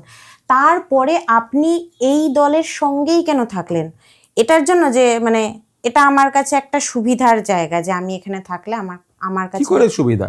আমার কাছে তো এইটা বড় অসুবিধার জায়গা। কারণ আমার ক্ষোভ, আমার মানে ঘনিষ্ঠদের ক্ষোভ গোটাটাই তো দলের বিরুদ্ধে, এই সরকারের বিরুদ্ধে ছিল। এবং আমার দলে পুনঃপ্রতিষ্ঠা, সেটা নিশ্চিতভাবে মমতা বন্দ্যোপাধ্যায়ের সবুজ সঙ্গেতে। কিন্তু এটার জন্য আমি আবার অভিষেক বন্দ্যোপাধ্যায়ের কাছেও কৃতজ্ঞ। কারণ দলে যে আমার পুনরুত্থান, এই বিষয়ে অভিষেক বন্দ্যোপাধ্যায় যেভাবে আমায় পৃষ্ঠপোষকতা করেছেন, সেটা তো আমি কখনো অস্বীকার করব না। আর আপনি যেটা বলছেন সেই সময় আমি গভীরভাবে, প্রথম কথা আমার জীবনটা আমি দেখতে পাচ্ছি খাদের কিনারায় ঠেলে দেওয়া হয়েছে। আমি যা যা জানি বলতে পারছি না। আমি দেখতে পাচ্ছি কিভাবে খবর লিক করা হচ্ছে, প্লান্ট করা হচ্ছে। আমি এই সময়ে আমার এবং আমার ঘনিষ্ঠ মহলের উপরে প্রবল প্রভাব ছিল যে ব্যক্তির, সেই ব্যক্তি আজকে নিজে জীবনমৃত অবস্থায়। তিনি দিনের পর দিন এক একটা ইনপুট দিয়েছেন, আমরা নামটা নেব না, মুকুল রায়। আচ্ছা, তিনি দিনের পর দিন আমার বাড়ির লোককে, ঘনিষ্ঠদেরকে কখনো দিল্লিতে ডেকে পাঠিয়ে, কখনো অমুক খরচাও করিয়েছে, আর তখন বলছেন উনি এই করেছেন, উনি ওই করেছেন। এগুলো ওই জীবনে আমার কাছে আরো বেশি বেশি করে এসে পড়েছে, সেগুলোর খানিকটা আউটবাস্ট হয়েছে। এরপরে মমতা দিও বুঝতে পেরেছেন যে ওকে হয়তো সেই লোকই আবার আমার বিরুদ্ধে বলছিলেন। ফলে উনিও বুঝেছেন যে কুণালটা নির্দোষ, সেই কারণে উনিও আবার আমায় জায়গা দিয়েছেন। আবার আমার কাছেও অনেক কিছু ক্লিয়ার হয়েছে। আর দ্বিতীয়ত আমি যাইনি এই কারণে, আমার জামিনের পর যখন আমার কিছু ছিল না, একটা সামাজিক স্বীকৃতিও ছিল না, তখন বিজেপির গভর্নমেন্ট, কেন্দ্রীয় সরকার আমাকে একটা কমিটির পদ দেয়। আচ্ছা, আমি সেটা প্রত্যাখ্যান করি, সবই নয়। কারণ আমি মনে করেছি আমি তৃণমূল কংগ্রেসের একজন সৈনিক ছিলাম। আমার রাগ, ক্ষোভ, অভিমান তৃণমূল কংগ্রেসের 2-4 জনের বিরুদ্ধে। যে সাধারণ তৃণমূল কংগ্রেসের কর্মী, আমি তাদের একজন, আমি কেন দল ছেড়ে যাব? 2, এই সময় আমি যে চেয়ারে বসে তোমার সঙ্গে কথা বলছি, এই চেয়ারে মুকুল রায় এবং বিজেপির আরো 2 জন এখানে বসেছিলেন, আমাকে বুঝিয়েছেন বিজেপিতে যেতে। তার মধ্যে একজন কলকাতারও নয়, আচ্ছা। বাইরে থেকে আসে। আমি না বলায় বাইরে আমার পাড়ার ভাইয়েরা বন্ধুরা বসে তাদের বুঝিয়েছে এই পার্টিতে কুণালের ভবিষ্যৎ নেই, ওর মতো ছেলেদের আমাদের দরকার। আচ্ছা। আমি আনুগত্যের একটা প্রমাণ দিতে চেয়েছি যে সবাই একটু কিছু হলেই দল বদল করে। আমি দেখাতে চেয়েছি দল বদল করার থেকে সেই দলে আবার সসম্মানে কাজের জায়গায় যাওয়াটা বেশি চ্যালেঞ্জিং এবং সেটা নীতিনিষ্ঠ কাজ। সেটাতে প্রমাণ হয় যে দল মনে করে যে এ অপরাধী ছিল না। আমি সেই পথে আছি। নইলে আমি তখন মুকুলদার সঙ্গে গেলে আমি মানে একটা অন্য দল হয়তো করতাম, কিন্তু মমতাদির সঙ্গে আমার যে সময় থেকে যত দিনের একটা দিদিভাই সম্পর্ক, পরবর্তীকালে দূরত্ব, তারপর সেই দূরত্ব একটু কমা ইত্যাদি, কিন্তু ওই দিনগুলো আমি যা দেখেছি, আমি যা পেয়েছি, সেটা অনেকে চিন্তা করতে পারবে না। আমায় যদি কেউ ভালোবেসে স্নেহ করে, আমিও ভালোবেসে তার জুতো পালিশ করে দিতে পারি, কিন্তু আমি ছোট হতে পারি, কিন্তু যদি আমাকে কেউ অপমান করে কোণঠাসা করার খেলা খেলে, সেক্ষেত্রে আমি নিশ্চিতভাবেই তখন আমার কোনো প্রথম 3 বার আমি ছেড়ে দিই, তারপর আমার কোনো ব্যাকরণ থাকে না, তাতে আমার জয় হয়। আপনি তৃণমূলের মুখপাত্র, প্রত্যেক দিন আপনাকে পর্দায় আসতে হয় এবং যে কোনো ইস্যুতে আপনি দলের পাশে দাঁড়িয়ে এবং যে বক্তব্যটা রাখে তাকে ডিফেন্ড করে তার উত্তর দেন। কোনো সময় ব্যক্তি কুণাল ঘোষের মনে হয় উফ, মানে ও তো ছড়িয়ে ফেলেছে, মানে আমাকে ব্যাপারটা গোটাতে হবে, এই ব্যাপারটা মনে যে হয়? কোনো মুখপাত্রদের ক্ষেত্রেই এটা একটা কঠিন বিষয়। হ্যাঁ, মানে আমাদের মুখপাত্র বটে, আমাদের দায়িত্ব বেশি, কারণ আমরা এখানে সরকারে আছি। হ্যাঁ, ফলে যে কোনো রাজনৈতিক দলের মুখপাত্রদের কাজটাই তো সেটাই। তবে কিছু ক্ষেত্রে, আমাদের ক্ষেত্রে যেটা হয়, আমরা যেটা খারাপ সেটাকে আমরা খারাপ বলি, আমার দল বলে, আমার নেত্রী বলেন, ফলে ওইখানে অনেকটা চাপ কেটে যায়। যে মুখ্যমন্ত্রী নিজে নিন্দা করে দিচ্ছেন, অভিষেক বন্দ্যোপাধ্যায় নিন্দা করে দিচ্ছেন, মুখ্যমন্ত্রী স্টেটমেন্ট করে দিচ্ছেন, ফলে আমাদের কাজটা অনেক তুলনামূলক সহজ হয়ে যায়। এবার সেটাকে লজিক্যালি এস্টাবলিশ করা, সেটাকে আরো যুক্তিসম্মতভাবে দর্শকের কাছে নিয়ে যাওয়া, সেটা আমরা চেষ্টা করি। আমি অন্তত চেষ্টা করি যতটা, একদিকে হচ্ছে আমাদের দল সম্পর্কে ভালো ধারণা, আর অন্য দলের ভুল ত্রুটিগুলো আরো বেশি করে নিয়ে আসা, এবং সবসময় একটা একটা কম্পারেটিভ এবং কম্পিটিটিভ একটা ন্যারেটিভের মধ্যে দিয়ে আমার দলকে আরো ভালো দেখানো। এই যে এত পলিটিক্যাল প্রেশার, কালকে কি নিউজ পেপারে হেডলাইন হবে সেই প্রেশার, রাতে আপনার ঠিকঠাক ঘুম হয় নাকি ওষুধ খেতে হয়? ওষুধ খেতে হয়, সেটা আমার অনেক দিন ধরেই খেতে হয়। ওষুধ খাই, একটা মোটামুটি ঘুম হয়। খুব কাজের চাপ থাকলে ঘুমটা বাট একটা ঘুম ঠিকঠাক হয়। আমি তো তার মধ্যেও উপন্যাস লিখি, গল্প লিখি, মানে ওটিটি এসব দেখি, নাটক দেখতে যাই হলে, সিনেমা অনেকদিন দেখতে যাইনি, কিন্তু নাটক আমি দেখতে যাই। সেই সঙ্গে আপনি নিজে এখন অভিনয় জগতে। হ্যাঁ, সেটা thanks to Arindam Sil and তারপর ব্রাত্য বসু। একটা গল্প নিয়ে স্টোরি ডেভেলপমেন্টের আলোচনা চলছিল অরিন্দমের সঙ্গে। তো তারপরে বললেন যে একটা রোল যদি করে দাও তো খুব ভালো হয় এটা। তো আমি বললাম ঠিক আছে, তাহলে একটা দেখে সেটা হলো। আবার সেই শুটিংয়ে আবার ব্রাত্যরও শুটিং ছিল ওই দিনই। ব্রাত্য বসে বসে ডিরেক্টরের পাশে দেখছিল আমার শর্ট দেয়া, সেটা দেখে এসে বললো, বন্ধু আমার সিনেমায় এই রোলটা তোমায় করতে হবে। তোমার আনন্দ লাগলো যে আমি এগুলো পছন্দ করি। আমি দক্ষ অভিনেতা নই, বাট আমি স্ক্রিপ্ট এবং আমি ওদের কাছে শিখলাম কিছু। অরিন্দমের কাছে গিয়ে বসলাম, ও কিভাবে চাইছে। ব্রাত্য আমাকে কয়েকটা খুব গুরুত্বপূর্ণ পরামর্শ দিল। ফলে আমার মনে হয় পর্দায় দেখলে কেউ শখের অভিনেতা বলবে না, কিন্তু আমি আশা করি কর্পূর যখন ফার্স্ট রিলিজ করবে, মানে আমি একটু চর্চা করেই চেষ্টা করেছি। এবং আপনি যে রোলটা করছেন সেই মানুষটিকেও কিন্তু আপনি খুব কাছ থেকে, না এটা কিন্তু ঠিক তা নয়, এটা বায়োপিক নয় যে আমি হুবহু অমুক মানুষকে করব।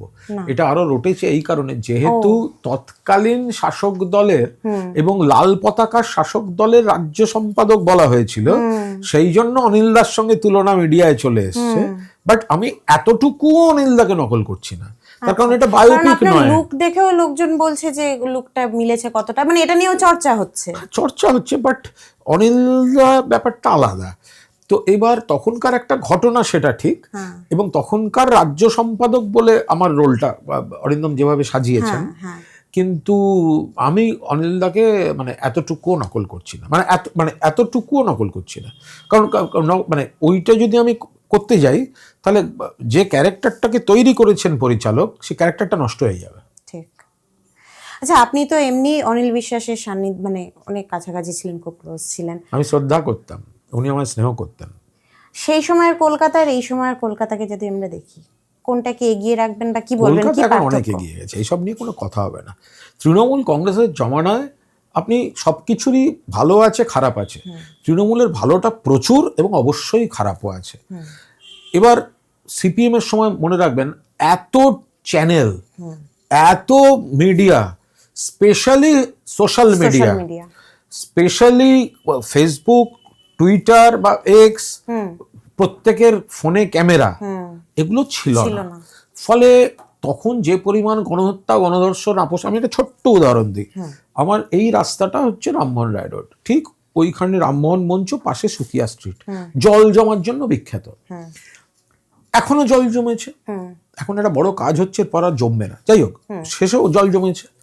যদি একটা স্টিল ছবি তোলো, তাহলে ওই জল জমার ছবিটা এখনো যা, তখনকারও তাই। কিন্তু তফাৎ হচ্ছে, আগে সামান্য বৃষ্টিতে মিনিমাম 4 দিন জল থাকতো, নৌকো চলতো, আর এখন প্রবল বৃষ্টিতে 3 থেকে 4 ঘন্টায় জলটা নেমে যায়। এবার একটা স্টিল ছবিতে তুমি বোঝাবে কি করে যে কয়েক ঘন্টা আর কয়েক দিনের তফাৎটা? ফলে এটা আগাগোড়া এবং তৃণমূলের জমানায় সত্যিই কাজ হয়েছে, এবং সিরিয়াসলি কাজ হয়েছে। সোশ্যাল মিডিয়াটা এমন একটা জিনিস, সোশ্যাল মিডিয়া নিয়ে আপনি খুব একটা মজা করেন। সেটা হচ্ছে, আপনাকে কেউ যদি কোনো বক্তব্য বা কিছু কমেন্ট লিখে পাঠায়, আপনি তাকে ফোনও করে ফেলেছেন। এটা কেন, মানে এটা আপনি এনজয় করেন? আমি এনজয় করি। আমি মনে করি সোশ্যাল মিডিয়ায় অনেক রকম ব্যক্তি আছে। এক প্রকার ব্যক্তি আছেন যারা আমার শুভানুধ্যায়ী, আমার কাজকর্মকে সমর্থন করেন, লাইক করেন, শেয়ার করেন, কমেন্টে লিখে দেন।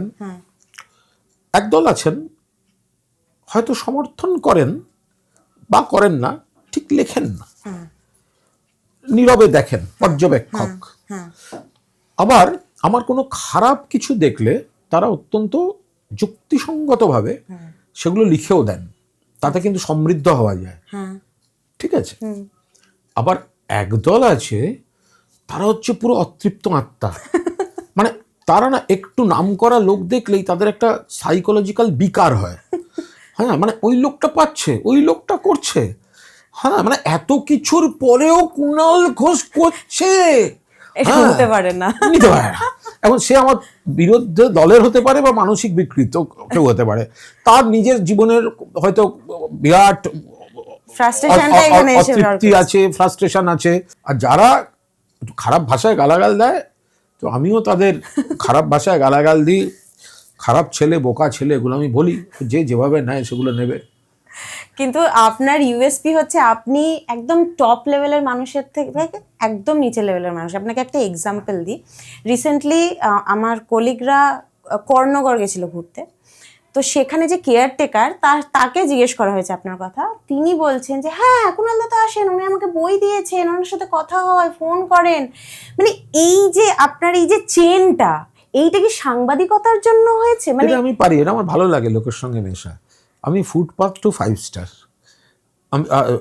আমাকে মানে ফুটপাতের দোকানের যারা তথাকথিত মানে যারা মানে সব মানে বড় বড় লোকেরা যেখানে খেতে যায় না, হ্যাঁ, মানে ডেকার্স লেনে গেলেও 2টো দোকানে আমার নাম বললে বলবে যে ও প্রায়শই আসে এবং উনি আমাদের 30 বছর ধরে এখানে আছেন। আবার মানে অনেক বড় হোটেলে গিয়ে খোঁজ নিলেও দেখা যাবে যে তাদের লোকেরা আমাকে চেনে। মানে আমি আমার সকালের ঝাড়ুদারের গায়ে সোয়েটার না দেখলেও বলবো, তুই সকালবেলা বেরোচ্ছিস হারামজাদা, তুই কেন গায়ে সোয়েটার পরিসনি, বেশি তোমার ইয়ে হয়েছে? হ্যাঁ, মানে এটা এটা এটা না খানিকটা মানে বেড়ে ওঠার সংস্কৃতিতে চলে আসে। এটা মানে পরিবার, চারপাশ, হ্যাঁ, তার মধ্যে চলে আসে। এটা আমার হয়, আমি সকলের সঙ্গে মিশি। এবং আরেকটা জিনিস বলবো, এখানে যারা ক্লাব করে আর যারা পাড়ায় ছোটবেলা থেকে পলিটিক্স করেছে, তাদের মধ্যে না জাতি, ধর্ম, বর্ণ নির্বিশেষে মেশার ট্রেন্ড থাকে। আজকে আমি একটা ছোট্ট উদাহরণ দিচ্ছি। আমাদের পাড়ায় এক ভদ্রলোক আছেন সবিতাদেব বন্দ্যোপাধ্যায়, পঞ্চুদা বলি, আচ্ছা, বয়স হয়েছে 80-এর ওপরে বয়স, খুব প্রাঞ্চঞ্চল লোক। আমাদের বিভিন্ন কাজ, একটা মঠে আমি আবার ভাইস প্রেসিডেন্ট, তারা সব এই মঠ মিশন এসব করা হয়। এবং আমার বন্দি দশায় তিনি অভিভাবকের মতো, আমার বাবা নেই, অভিভাবকের মতো ছুটে বেরিয়েছেন। হ্যাঁ, মানে রক্তের সম্পর্ক হলেও বোধহয় লোকে এত কিছু করেন, বা রক্তের সম্পর্ক যাদের সঙ্গে ছিল তারা অনেকেই এত কিছু করেনি, যারা রক্তের সম্পর্ক নেই যারা করেছে। তো ওনার ব্লাডে একটা প্রবলেম হয়েছে, খারাপ প্রবলেম হয়েছে, রক্ত দিতে হচ্ছে, কেমো দিতে হবে। তো আগামীকাল, মানে আমি যখন এই ইন্টারভিউ দিচ্ছি, আগামীকাল উনি হসপিটালে ভর্তি হবেন। আচ্ছা, ওনার খুব ইচ্ছা আমার সঙ্গে দেখা এবং কথাটা তো ফোনে হচ্ছে, একবার দেখাটা কি করে হয়। উনি থাকেন উল্টো দিকের কোনাকুনি 4তলা বাড়ির 4তলায়, এবং লিফট নেই, আমার পা ভাঙা, আমি ওই সিঁড়িতে উঠতে পারবো না। আজ সকালে আমি পায়ে টেড়ে ব্যান্ডেজ বেঁধে নেমেছি, হুইল চেয়ারে আমার ছেলেরা ওনার বাড়ির উল্টো দিকের রাস্তায় নিয়ে আমার হুইল চেয়ার দাঁড়িয়েছে, আমি নিচে, জানলায় উনি। আচ্ছা, আমি এই রিলেশনে আমরা বিশ্বাস করি। আমি চাই উনি আবার সুস্থ হয়ে সুন্দরভাবে ফিরে আসুন, কিন্তু আমি ওনার কোনো আক্ষেপ রাখতে চাই যে আমার সঙ্গে দেখা হচ্ছে না, সেটা আপনি নিজের জীবন থেকেও তো এটা পেয়েছেন। আমি পেয়েছি। আমার একটি ভাইয়ের মতো ছেলে আছে, ওর নাম অনিরুদ্ধ। এবার ওর জুতোর ব্যবসা, ঠিক আছে, ওর বাবা অকাল প্রয়াত, ও আচমকা সব ছেড়ে ওকে ব্যবসা দেখতে হচ্ছে, হোলসেল মার্কেট, হোলসেল, ঠিক আছে। মানে ওর একাধিক ঘর আছে আর বিভিন্ন মডেলের জুতো। এবার ধরা যাক ওর সঙ্গে বেরিয়েছি, ঠিক আছে, ও গাড়ি চালাতে চালাতে, এবার ওর ম্যানেজার হয়তো ফোন করছে, ওই মডেল, ওই সাইজ, ওইখান থেকে বলে যাচ্ছে 127 টাকা 50 পয়সা, লিস্ট দেখতে হচ্ছে না। তার মানে ওই ব্যবসাটার প্রতি ওর কতটা ডেডিকেশন। এই যে সমিত রয়, অ্যাডামাস রাইস, সন্ধ্যাবেলা অ্যাডামাস ইউনিভার্সিটিতে একা ঘুরে বেড়ায়, লাইব্রেরিগুলোয় ছাত্ররা পড়ছে, ঠিক কোনো অসুবিধা হচ্ছে কি না, খাওয়া দাওয়া ঠিক আছে কি না, কে কোন সাবজেক্ট পড়ছে। ওই লোকটা এত বড় ব্যবসায়ী হয়ে গেছেন, আজকে একটা নাম, কিন্তু ওনার এখনো নেশা হচ্ছে ক্লাস নেওয়া আর স্টুডেন্টদের সঙ্গে ইন্টারেক্ট করা। এর মধ্যে একটা মমতা বন্দ্যোপাধ্যায়কে দেখে শেখার মতো।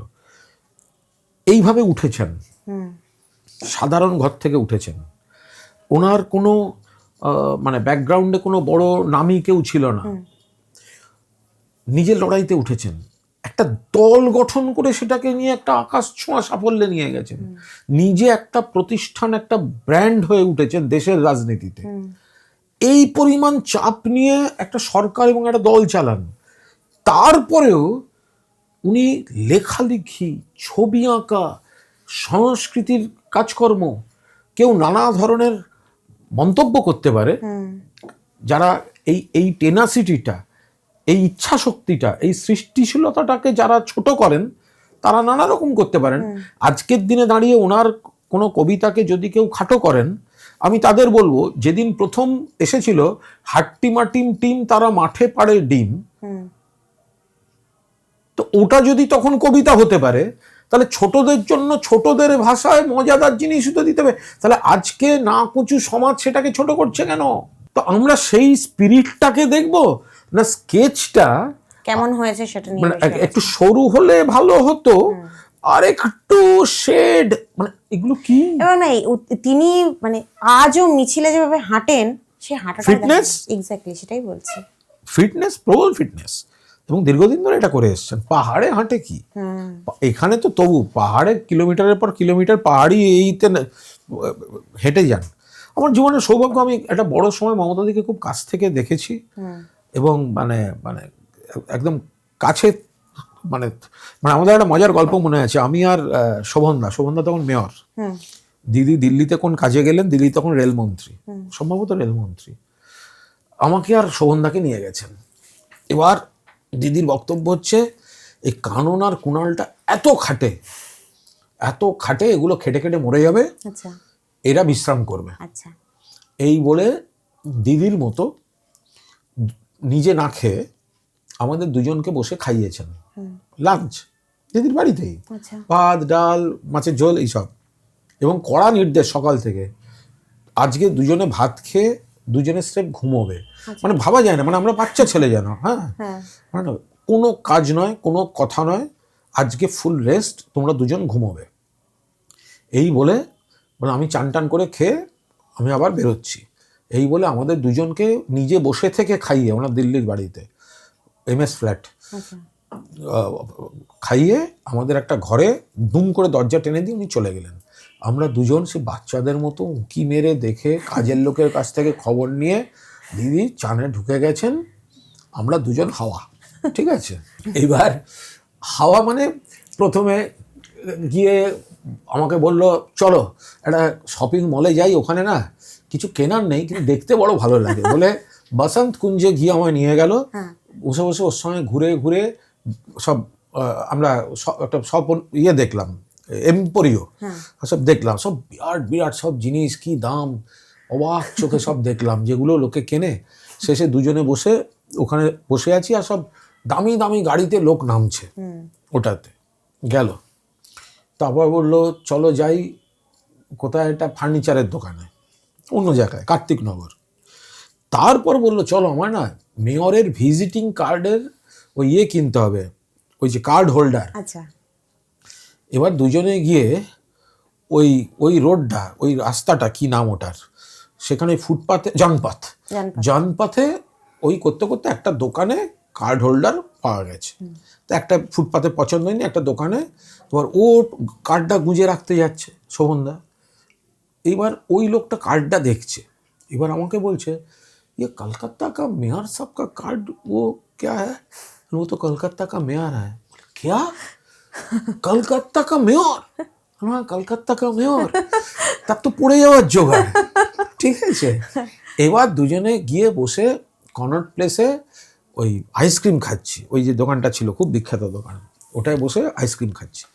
এই সময় দিল্লির বাড়ি থেকে সম্ভবত রতনদা বা কেউ, দিদি উঠে খুঁজে বেড়াচ্ছে দুটো কোথায় এবং কখন বেরিয়েছে।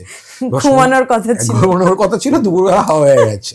হ্যাঁ, শোভনদা বলছে একটা কাজ করি, একটু আইসক্রিম নিয়ে গিয়ে বলি দিদি তোমার জন্য আইসক্রিম আনতে বেরিয়েছিলাম, আমি ছুঁড়ে ফেলে দেবে হ্যাঁ এইসব টুপি খাওয়াতে গেলে, তার থেকে গিয়ে চুপচাপ বলি যে দিদি ঘুম আসছিল না বেরিয়েছি। মানে এই যে জীবন মজাটা দেখেছি এরকম অজস্র আছে, অজস্র। একবার দিল্লিতে দিদি এটা কি পোস্ত দিয়ে কি একটা বড়া করছিলেন, আমার বললেন তোমার আজকে এটা খাওয়াবো আর চিকেনটা এইভাবে মেখে তোমার আমি খাবো। আচ্ছা, ওনার কিন্তু সেদিন নিরামিষ, আচ্ছা ওনার নিজের নিরামিষ। আচ্ছা আর তখন দিল্লিতে আর কেউ নেই, আমি আছি। ওকে আর রতনদা অফিস করে চলে যাবে, রাতে খাওয়ার ব্যাপার নেই। আচ্ছা, তারপরে সন্ধ্যাবেলা সিন, সব মিডিয়া ফিডিয়া চলে গেছে, দিদির কিচেন, দিদি ওই চিকেন রাঁধছে যেটা আমি খাবো, উনি কিন্তু নিরামিষ, আর ওই পোস্তর বড়া, আর আমি ওই কিচেনের স্ল্যাবটায় উপরে উঠে ঠ্যাং দোলাতে দোলাতে গল্প করছি। আচ্ছা এই সব মুহূর্ত, এই সব জিনিস, মানে এটা তারপরে যে দূরত্ব হয়েছে, আমায় জিজ্ঞেস করছিলেন না যে কেন আমি ছেড়ে যাই না, আমার ওই মুহূর্তগুলো এতটাই একটা চৌম্বকীয় আকর্ষণ আছে, উনি অনেক ওপরে উঠে গেছেন, ওনার এই স্মৃতি আলাদা করে রাখার আর জায়গা নেই, প্রয়োজনও নেই। কিন্তু আমাদের মতো সাধারণ যারা, আমাদের কাছে এই স্মৃতিগুলো খুব দামি, ফলে ছেড়ে যাওয়ার কথাটা ভাবতে পারি। এতদিন পলিটিক্সের শিরোনামে পেজ 1-এ আছে, আর একজন পলিটিশিয়ানকে বের করে দিন, একজন। ভারতবর্ষে নেই, পৃথিবীতে আছে কিনা সন্দেহ, হেরেছে ভোটে হয়তো, একজন MP হয়ে গেছে, কিন্তু মমতা ব্যানার্জির গুরুত্ব কিন্তু শিরোনামে। কামব্যাক কাকে বলে? মমতা ব্যানার্জি, ওকে কি 10টা দল হেল্প করেছে? পাবলিক মানুষকে বিশ্বাস করে, মানুষের উপর ভরসা করে। ফলে এই জায়গাটা মমতা ব্যানার্জি অতুলনীয়। মমতা ব্যানার্জির অতি বড় সমালোচকও কিছু ভালো কাজ, কিছু সমালোচনা করার বের করবেন, বাট এই সাফল্যটা একজন মহিলা হয়ে সেটা কি করে অস্বীকার করা যাবে? আপনার পলিটিক্যাল কেরিয়ারে, আপনার পলিটিক্যাল যে জগৎটা, সেখানে মমতা ব্যানার্জিকে যদি আমি পাশে রাখি, তাহলে আপনার আইডলকে? আমার পলিটিক্সে একটা সুবিধা হচ্ছে, পেছনে একটা সাংবাদিকতার ইতিহাস আছে এবং যেটা সাফল্যের সঙ্গে। 2, আমার সাংবাদিকতার ওখানে সবকটা দলের নেতাদের সঙ্গে আমার যোগাযোগ এবং সেই দলগুলোকে জানা, চেনা, তাদের নীতি, আদর্শ, কর্মসূচি জানা, এটা একটা প্লাস পয়েন্ট ভিত তৈরি করার ক্ষেত্রে। একাধিক নেতাকে এত কাছ থেকে দেখেছি, তাদের প্লাস পয়েন্টগুলো জানি, তাদের মাইনাস পয়েন্টগুলো দেখেছি, ফলে পা ফেলতে সুবিধা হয়। সর্বোপরি মমতা বন্দ্যোপাধ্যায় যে ট্রেনটার ইঞ্জিন, সেই ট্রেনটায় আছি, এটা কিন্তু নিজেকে অনেকটা গড়ে নেওয়া যায়, এটা একটা সৌভাগ্যের বিষয়। ফলে বাকি ইনপুটগুলো সেখানে একটা সাহায্য করতে পারে, কিন্তু মাথার উপর মমতা বন্দ্যোপাধ্যায় বা মমতা বন্দ্যোপাধ্যায়কে পলিটিক্সে দেখা, মুখ্যমন্ত্রী হিসেবেও দেখা, বিরোধী দলনেত্রী হিসেবে দেখা অসাধারণ। রাজনীতি যদি বলতে হয় সেক্ষেত্রে আমি হাসিম আব্দুল হালিমের কথা বলবো। আচ্ছা, সিপিএম এর স্পিকার ছিলেন, রাজ্য কমিটির সদস্য, একটা সেকুলার মানুষ, এবং আমি তার কাছ থেকে অনেক অনেক জিনিস শিখেছি। ব্যক্তিত্ব কাকে বলে, রাজনৈতিক চাল কাকে বলে, বিধানসভার ঘুঁটি সাজানো কাকে বলে, আমি সেগুলো শিখেছি। কোনটা করা উচিত, কোনটা করা উচিত নয় রাজনীতিতে শিখেছি। কিন্তু বিরোধী নেত্রী এবং মুখ্যমন্ত্রী মমতা ব্যানার্জি, সেটা কিন্তু মানে একজনই এক্সেপশন। আচ্ছা, যদি যুব নেতা বা নেত্রীর নাম নিতে বলি, তৃণমূলের বাইরে এই বর্তমানে দাঁড়িয়ে কার নাম নেবেন? একজনও নেই, নেই, একজনও নেই। তার কারণ সবাই ফেসবুক নেতা হয়ে গেছে। গ্রাউন্ডে কোথায়?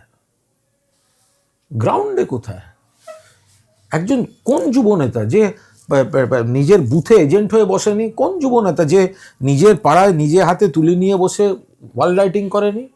আগে তো ওয়াল রাইটিং করতে গেলে সিপিএম মারতে আসতো, এখন তো একটা ওয়াল রাইটিং করলে 100টা ফোনে ছবি তুলে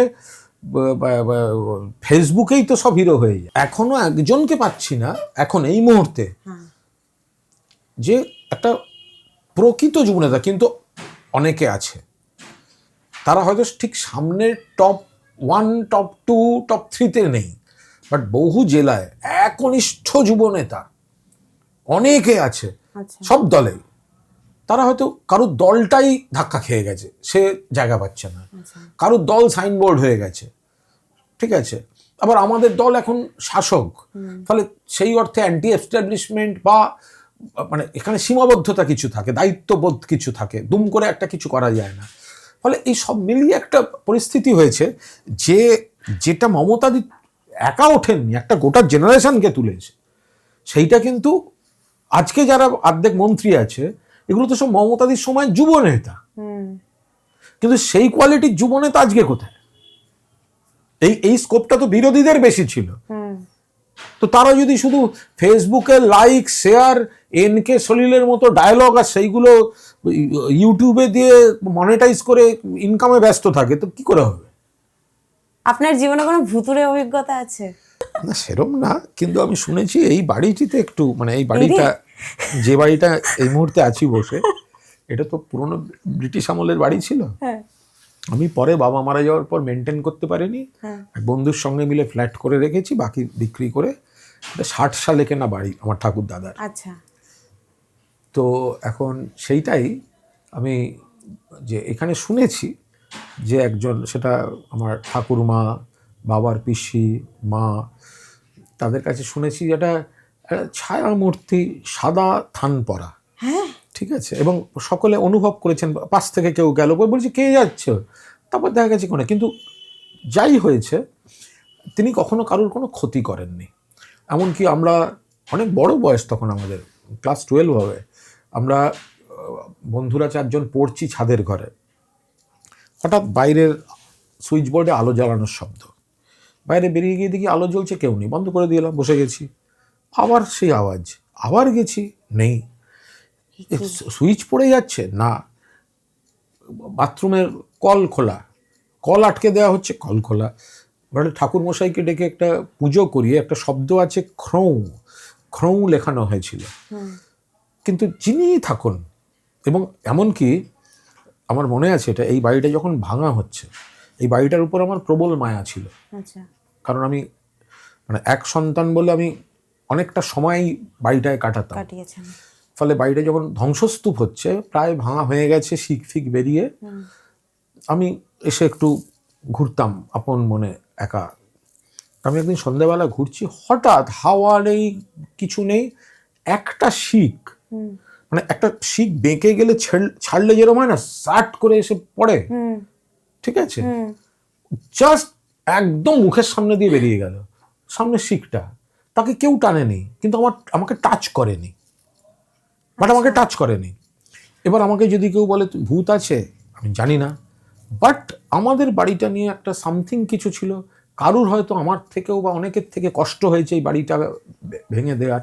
আমার ঠাকুমা, আমার মা, আমার বাবার পিসিমা যারা ছিলেন, তারা বারবার বলেছেন যে হঠাৎ কেউ গেলেন, হ্যাঁ, মানে পাশ দিয়ে একটা হালকা টাচ দিয়ে বেরিয়ে গেলেন, বা একটা নিঃশ্বাস বেরিয়ে গেল। আমরা কিন্তু এই বাড়িটাতেই সেটা আমি করেছি, কিন্তু এখন অনেক দিন বহুযুগ তার কোনো অনুভূতি পাইনি। বাট তিনি কখনো কাউকে ভয় দেখাবার জন্য কোনো কিছু করা বা কোনো মানে ক্ষতি করা কখনো করেননি। আর আপনার জীবনে মানে রিয়েল লাইফে কোনো ভূত আছে যেটাকে আপনি মানে ভাবেন যে এইটা যদি না? ওগুলো না, ওগুলো হচ্ছে আমার মাথায় যেগুলো ভূত চাপে সেইগুলো। হ্যাঁ, সেটাই বলছি, ওটাই ওগুলো কখন কি ভূত চাপবে ওটা আমার পুরোটা হাতে থাকে না, কিন্তু মাঝে মাঝে ভূত চাপে, এবং আমি তখন তার 7-5 না ভেবে আমি সেই ভূতকে বহন করতে পছন্দ করি। আপনি জ্যাক অফ অল ট্রেডস, মানে master of naan. Master of what? এভাবে বলা মুশকিল। আমি জানি আমি অনেক কিছু পারি, বাড়তি বিনয় না করেই বলছি, আমি এত দ্রুত, এত মোটামুটি না কাটাকুটি করে এমন বাংলা লিখে দেবো, অনেকের সময় লাগবে। আমি অডিও ভিজুয়ালে আমি সিদ্ধহস্ত। আমি ছোট গল্প নেহাত খারাপ লিখি না। এগুলো নিজের বলাটা বেশি বাড়াবাড়ি, বেশি বলা বাড়াবাড়ি। আমি ক্লাব করতে পারি, আমি পার্টিটা ভালো করি, আমি পুজো করি, বিভিন্ন সংগঠনের সঙ্গে যুক্ত, এবং আমি একটা টিমে বিশ্বাস করি যে এককভাবে পারফর্ম করা যায় না। একটা টিম, একটা মানে, এবং সেই টিমটা মূলত কাজ জানা লোকেদের হওয়াটা ভালো, নইলে বহন করতে হয়। হ্যাঁ, এবং টিম মানে কোনো না কোনো কন্ট্রিবিউশন তার থাকবে কোনো না কোনো কর্নার থেকে। আমি সেই ধরনের একটা টিম বিভিন্ন জায়গায় পেয়ে যাই বা তৈরি করি, হয়ে যায় একটা। ফলে কাজগুলো এনজয় করায় বিশ্বাস। যতদিন খিদেটা থাকবে, কাজগুলো থাকবে, কাগজে বাইলাইন এই বয়সও নাম দেখলে একটা উত্তেজিত বোধ করব, ততদিন সাংবাদিকতাটা মানে সাংবাদিকতাকে আপনি মাস্টার অফ সাংবাদিকতা বলতে চাইলেন কি? সাংবাদিক আমি মানে সাংবাদিক, আমাকে না লিখতে দিলে আমি মরে যাবো, দম বন্ধ হয়ে মরে যাবো। থ্যাংক ইউ সো মাচ আমাদের এতটা সময় দেওয়ার জন্য। আর যদি আপনি টিকটক টোর জন্য একটু উইশ করে দেন। নতুন অভিযান, সুলয়া টয় এবং ওরা মিলে টিকটক টো করছে, তো তাদের শুভেচ্ছা জানাই।